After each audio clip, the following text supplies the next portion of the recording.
Troisième et dernière partie de Frontal, votre rendez-vous politique dont le numéro de ce jour est consacré à la Côte d'Ivoire. Nous l'avons vu, elle tient sa présidentielle en octobre 2025 et déjà le climat politique est tendu. Un nouvel invité m'a rejoint. Bafalikou Doumbia, vous êtes membre du RHDP, vous en êtes le délégué en charge de la formation politique. Merci de nous avoir rejoints. Nous étions en train de débattre justement des irrégularités énormes constatées sur la liste électorale, constatées par les partis d'opposition. Ce qui peut être curieux, c'est que vous n'y trouvez aucune irrégularité. Votre parti ne monte pas au créneau pour demander, à l'instar des autres partis d'opposition, ne serait-ce que pour corriger telle ou telle irrégularité. Pour vous, tout est parfait. Vous savez, dans un État, il faut une organisation. Et la Côte d'Ivoire, aujourd'hui, est structurée et organisée. Nous sommes responsables. Vous savez, les institutions fonctionnent. Et la CEI est une institution qui est partenaire des partis politiques.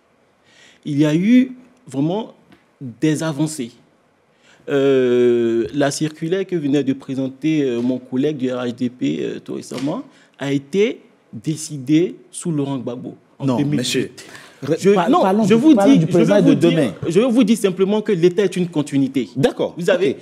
Il y a eu, c'est parfait, la liste électorale actuelle, c'est bon pour vous. Qui ont été enrôlés en 2010. Nous avons fait 6 recensements, 6 enrôlements.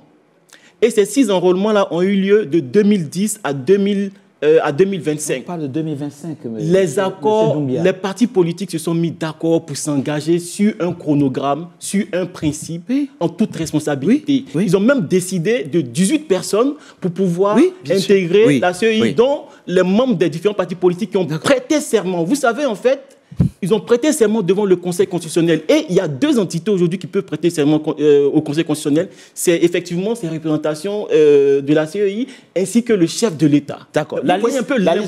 D'accord, très bien. Donc, la liste électorale actuelle, oui, elle est parfaite pour vous?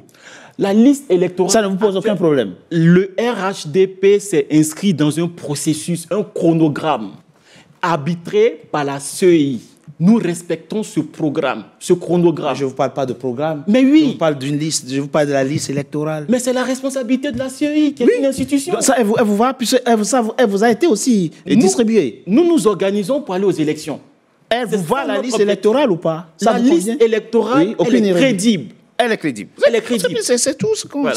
C'est tout, la liste électorale est crédible. Plus nous en va. Alors, disons les choses cash, mettons les choses sur la table. J'ai discuté avec un fin connaisseur du jeu politique ivoirien. Il n'est même pas ivoirien, mais il connaît très bien les enjeux et les dessous de ce dont nous parlons ici. Et il explique, en tout cas, la conclusion, c'est quoi? C'est que la liste électorale actuelle, si on va à la présidentielle en 2025 avec cette liste-là, l'ONU peut envoyer un observateur dans chacun des 20 000 bureaux de vote en Côte d'Ivoire. Le candidat du RHDP va gagner si on y va avec cette liste électorale. Fustigeant, dit-il, une forme de connivence entre le pouvoir, mais c'est son point de vue, entre le pouvoir et la CEI. Non, monsieur Togbe, c'est pas ce que j'ai dit. Non, je ne parle pas de vous. Je ne parle pas de vous. Non, je ne parle pas de vous. Vous parlez de qui alors? Non, je ne parle pas de vous. Je parle d'un analyste, d'un observateur de la vie politique de votre pays, la Côte d'Ivoire, qui donne son avis sur cette liste électorale. Ce qui est troublant, c'est que justement, le RHDP ne la conteste pas. Et il dit, si on révise cette liste, avec la popularité actuelle de Laurent Gbagbo et de Tidjane Thiam, le RHDP peut oublier la présidentielle de 2025. Je ne sais pas s'il a raison ou pas. Bon, alors, je pense que tous les éléments convergent. Hein. C'est-à-dire que je pense qu'au sein du parti du président Ouattara, il manœuvre.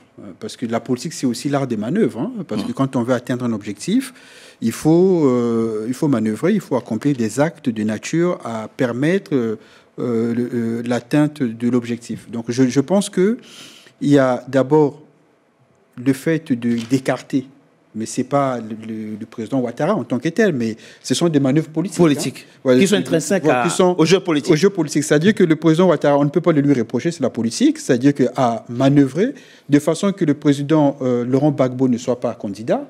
Il a manœuvré pour que le président Tcham ne soit pas candidat et il a verrouillé la liste électorale. Donc, ce qui fait que... Alors, moi, personnellement, je ne vois pas l'intérêt. Si réellement la liste électorale était verrouillée, il aurait pu laisser les autres concourir. Vous voyez ce que je veux dire? Puisque si la liste électorale est verrouillée, comme on le croit, dans ces conditions-là, que le président Laurent Gbagbo soit candidat ou le président Tcham soit candidat, lui, il est sûr dans tous les cas qu'il va être élu, puisqu'il contrôle la liste électorale. Donc, je ne comprends pas trop bien. Mais ils vont encore dire ils vont contester. Voilà, oui, mais dans tous les cas, oui. Il pourra démontrer que les votes ont été faits. Voilà, donc ça dit que moi, je ne comprends pas trop bien la logique concernant la liste électorale. Parce que si on a une liste électorale qui est verrouillée, en ce moment-là, il faut laisser les autres concourir. Donc, s'il ne laisse pas les autres concourir, c'est qu'à mon avis, il n'a même pas aussi confiance dans sa liste électorale. Il nous reste 2 principales questions pour finir cette émission. Bernard Oudin, si Laurent Gbagbo, je ne vais pas utiliser le mot entêté, mais s'il reste fidèle à sa logique actuelle de réclamer ses droits, je l'entends ainsi, et de ne pas désigner quelqu'un d'autre au sein du PPRCI pour cette présidentielle, il aurait pris ainsi le parti en otage et l'aurait privé d'une présidentielle. Si Tidjane Thiam ne désigne pas, n'engrange pas un processus nouveau pour que vous ayez un autre candidat, puisque la référence aujourd'hui c'est Sonko et Diomaye, si vous n'enclenchez pas chacun de vous le schéma Sonko et Faye, vous allez vous retrouver privé de cette présidentielle. Je vais vous dire, le président Gbagbo a passé sa vie à respecter le droit et à vouloir le mettre en exergue dans son pays. Le premier jour de sa présence au procès de La Haye, à la chambre préliminaire, il a expliqué pourquoi on l'avait envoyé là et pourquoi il était là. C'est parce qu'il avait toujours voulu respecter le droit de son pays. Et il a dit « j'irai jusqu'au bout ». Parce que moi, j'ai rien fait de mal, je sais ce que j'ai fait et je sais que je sortirai d'ici. Le premier jour. C'est à peu près ce que je lui ai dit aussi quand je l'ai vu la première fois à la prison. Il est sorti de prison, il est rentré à Abidjan, il fait valoir ses droits, et il en a totalement le droit. Bien sûr. Et il n'est pas question de faire un plan B, C ou D jusqu'à Y. Okay. Quitte à ne pas participer à cette présidentielle. Je vous dis, il y aura une élection où il n'y en aura pas. Pas parce que M. Gbagbo ne sera pas candidat, parce que on ne pourrait pas organiser, et M.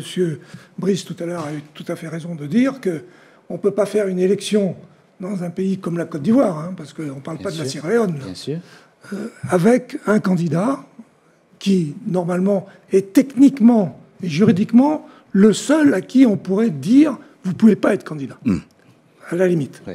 Hein, mais moi, je suis pour l'inclusion. Il faut que cette élection soit inclusive. Et elle ne peut pas avoir lieu sans que tous les gens qui représentent des millions de personnes en Côte d'Ivoire, que ce soit pour le PDCI, pour le PPA, etc. Merci, donc il faut que ce soit dans ces conditions-là qu'il y ait lieu l'élection. Il ne sera pas question d'un plan B. Il n'est pas question d'un plan B, parce qu'il faut respecter le droit. Il faut respecter le droit. C'est tout. Ce n'est pas un entêtement. C'est un choix dans l'intérêt général. C'est très clair. Pareil pour vous? Oui, nous, il n'y aura pas de plan B. Plan A jusqu'à plan Z, c'est plan A. C'est soit il y a élection et vous y participez, ou il n'y aura pas d'élection. Voilà. Bon, votre message est on ne peut plus clair. Brice Nzamba, très rapidement. Le président Alassane Ouattara est dans une double impasse lui aussi. La situation n'est pas simple pour lui non plus. Hein. C'est très compliqué. S'il prend le risque de les exclure, si je reprends vos propres termes, c'est qu'il a en face une fronde, une vraie fronde. Parce que ces gens-là commencent pas à drainer du monde. On a vu à Dabou ce que le monde qu'il y avait au meeting de Laurent Gbagbo. S'il prend le risque de les exclure, il fait face à une fronde. Mais il sait aussi que s'il les autorise à participer aussi, ils vont vendre cher leur peau en termes électoraux. Ils n'accepteront pas une défaite. Du coup, il est dans l'impasse, doublement. Comment il fait? C'est quoi l'hypothèse la moins compliquée pour lui? Oui, mais en fait, le problème du pouvoir, c'est que ça génère l'illusion de l'éternité et de la toute-puissance. Voilà. C'est un peu le problème du pouvoir.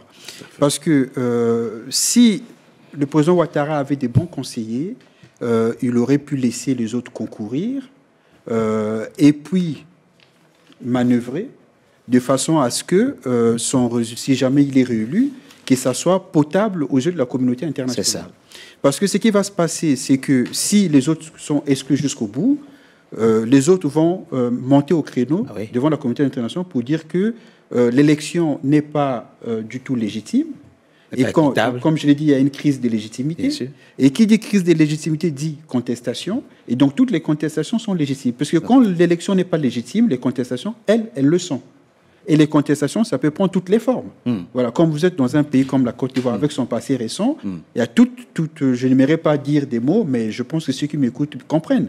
Donc il y a tous les risques, c'est-à-dire qu'on va ouvrir les portes de l'enfer en Côte d'Ivoire. Mais s'il les autorise et il gagne, c'est-à-dire si Alassane Ouattara, le président Alassane Ouattara ou son candidat, peu importe qui va, si ils sont autorisés et puis après on leur dit que c'est le HDP qui a gagné, ça ne va pas être simple non plus. Non, oui, mais au moins, ils pourraient dire devant la communauté internationale qu'ils ont concouru.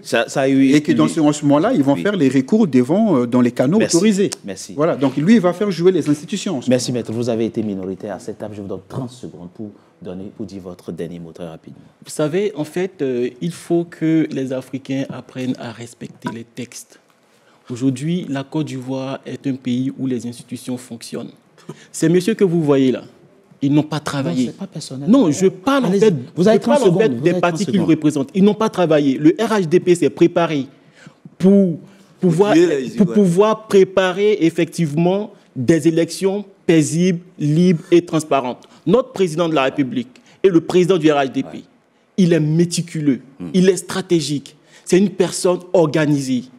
Il va, pour ces élections-là, rassembler ses troupes pour qu'on puisse aller à la bataille électorale et nous allons les gagner au premier tour. Merci. Parce qu'ils sont conscients qu'effectivement, ils ne sont pas représentatifs en fait sur le territoire national. Quand les Ivoiriens dorment dans les cimetières, on a eu des élections législatives. Parce qu'ils avaient constaté, ils avaient quelques secondes. On a eu des élections législatives où ces gens-là ont participé, mais ils ont été battus copieusement par le RHDP. Et ils sont conscients qu'ils ne représentent rien. C'est pour cette raison qu'ils veulent avoir des stratagèmes en fait pour pouvoir effectivement créer des argumentations qui ne tiennent pas la route. En vérité, ils ne tiennent pas la route et ils ne sont pas vendables. Merci Bafalikou Doumbia, vous êtes représentant. Membre du RHDP, délégué en charge de la formation politique. Merci. Merci Bernard Oudin, conseiller de l'ancien président Laurent Gbagbo. Il y aura élection et nous y... Et je ne serai plus le conseiller d'ancien président, je serai le conseiller du futur président. Nestor Kofi, jusqu'à aujourd'hui, vous restez encore représentant de Tidjane Thiam. Oui, parce que nous serons au palais. C'est la fin, mesdames et messieurs, de Frontal. Votre rendez-vous politique dans le numéro de ce jour a été consacré à la Côte d'Ivoire. Merci d'avoir été nombreux à notre... Attention, restez fidèles à nos programmes. Et si vous voulez suivre à nouveau cette émission, allez sur www.nca-tv.com. À très bientôt pour un nouveau numéro de Frontal.